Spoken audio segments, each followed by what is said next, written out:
Okay, I want you to picture this for a second.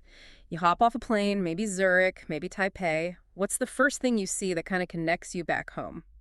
Now, forget those complex financial charts for a moment. I'm talking about, believe it or not, a simple hamburger. Yeah, it sounds a bit odd, doesn't it? It really does.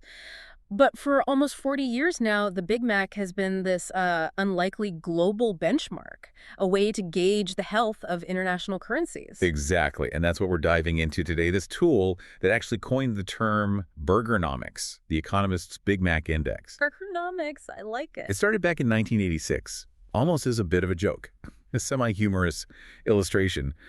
But, it's become globally recognized. It's even cited in academic papers now. So our mission today. Our mission is really to unpack how this single menu item works as a real-world, though informal measure of purchasing power parity, PPP. Okay, PPP. Let's break that down a bit. How do you explain that, simply? Well, basically, PPP theory suggests that over time, the exchange rate between two countries, it should adjust. It should adjust so that the price for an identical basket of goods is, well, equal in both places. An identical basket. That sounds complicated to track. Oh, it is. Hugely complex. The OECD, for example, uses thousands of items. So the Economist did something clever. They just substituted that whole basket with one thing, the Big Mac. Right, but hold on. Isn't that, I don't know, cheating a little, skipping all the other stuff? Yeah, you could say that. But it's a deliberate simplification, and that's why it works so well, in a way. The genius of the Big Mac is, first, it's pretty much standardized everywhere.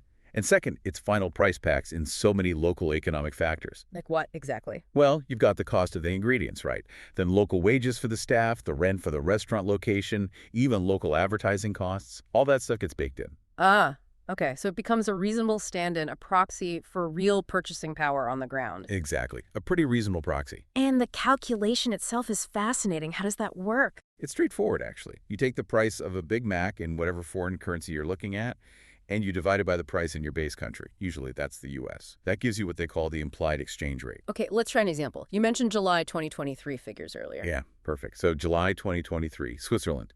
A Big Mac cost 6.70 Swiss francs. Okay.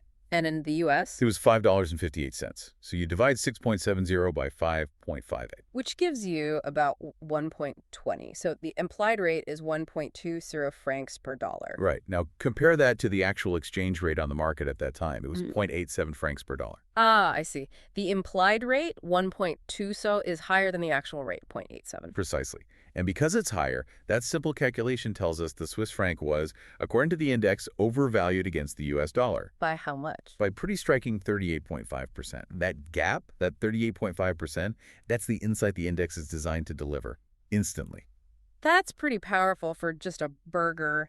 And clearly others thought so too, right? Because this idea has spread. Oh, absolutely. We've seen a whole bunch of variations pop up. People talk about the tall latte index from Starbucks, the Billy index for the IKEA bookshelf. I think I saw something recently about a Big Mac pay gap index. That's right. It's this core idea of using a standardized consumer good, and it keeps finding new applications.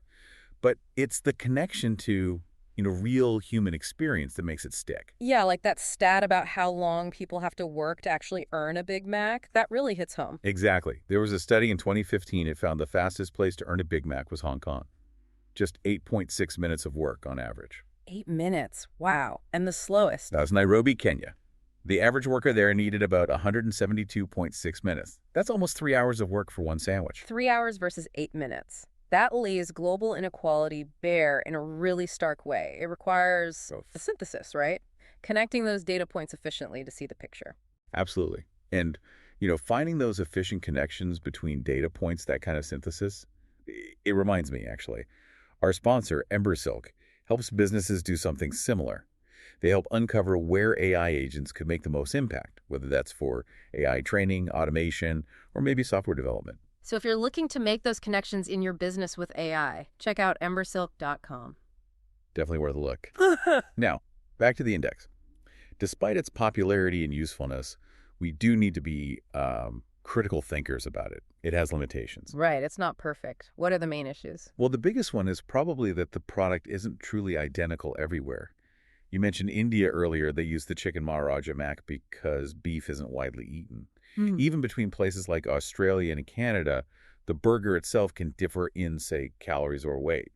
So you're not always comparing exact apples to apples, or burgers to burgers, I suppose. And it's not just the burger ingredients, is it? It's also about local strategy. Good point. McDonald's franchises might price differently based on their market. Are they going for high volume and low margins, or are they in a prime tourist spot and aiming for higher margins? That affects the price separate from the currency value. Plus, things like rent, property costs, those are huge factors in the final price, but they aren't traded internationally. They have nothing really to do with the exchange rate itself. Exactly. And then there are geographic gaps. McDonald's isn't everywhere, especially in large parts of Africa. That led some analysts to create things like the KFC index as an alternative for those regions. Okay, so variations, local costs, strategy. What else? Is there a political angle? Yes, there has been. The most cited example is probably Argentina, around 2011, 2012. Critics alleged back then that the government was pressuring McDonald's to keep the Big Mac price artificially low. Why would they do that? The allegation was they wanted to make the official inflation statistics look better than they perhaps were. So, yeah, even a burger index isn't immune to potential political intrigue. Fascinating stuff. So let's bring it back to that July 2023 data as we wrap up. You said Switzerland was the most expensive at $7.73. Where was the cheapest? The cheapest was Taiwan at just $2.39. Wow, $7.73 versus $2.39. That's almost a fourfold difference. It makes you think, beyond just the exchange rates we discussed, what other deep economic forces are really driving that massive gap? That is a great question to ponder. What really explains that huge difference? Something to chew on, perhaps. Indeed. Well, if you enjoyed this deep dive, please do subscribe to the show. And hey, if you have a moment, leave us a 5-star review. It genuinely helps get the word out. Thanks so much for tuning in.